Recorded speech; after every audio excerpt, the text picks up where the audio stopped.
સીમર બંદર પર લોકોની સુરક્ષા માટે બનાવેલ ફિશરીઝ ઓફિસ પર તાળા જોવા મળ્યા.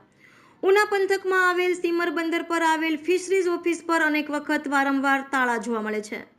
સ્થાનિક લોકોનું કહેવું છે કે અહીં સ્થાનિક સુરક્ષા ગાર્ડ અથવા સરકારી અધિકારીઓ આ ફિશરીઝ ઓફિસ પર ક્યારેક આવતા હોય છે અને ક્યારે આવે છે અને પાછા જતા રહે એવો કોઈ ફિક્સ ટાઈમ ટેબલ નથી. આ ઓફિસની બહાર કોઈ પણ અધિકારીના મોબાઈલ ફોન નંબર પણ નથી, જેથી કરીને કોઈ સ્થાનિક વ્યક્તિ અધિકારીને જાણ કરી શકે.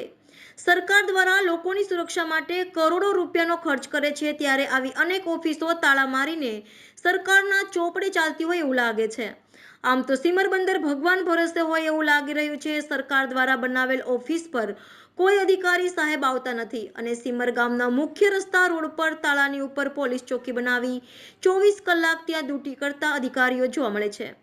આ બંને કચેરીઓ ખરેખર સરકારશ્રીની મંજૂરી પરવાનગીથી ચાલે છે કે કેમ તે જોવાનો વિષય છે. આવા અનેક સવાલો સ્થાનિક લોકોમાં થઈ રહ્યા છે. સંવાદદાતા વિજય સોલંકી, દીવ મિરર ન્યૂઝ, ઉના.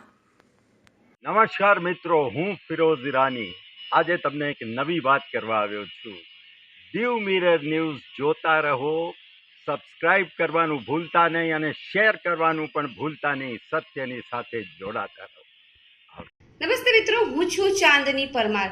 આપની મનપસંદ ચેનલ એટલે કે દીવ મિરર ન્યૂઝ ચેનલને લાઈક કરો, શેર કરો અને ફોલો કરો. અને હા, તેમાં દરરોજ તાજા સમાચાર જોવાનું ભૂલશો નહીં. નમસ્કાર દર્શક મિત્રો, હું છું પાયલ બામભણિયા. આજના મુખ્ય સમાચાર દેશ વિદેશ ગુજરાત રાજ્યના તાજા બ્રેકિંગ સમાચાર નિહાળો દીવ મિરર ન્યૂઝ ચેનલ પર દરરોજ રેગ્યુલર.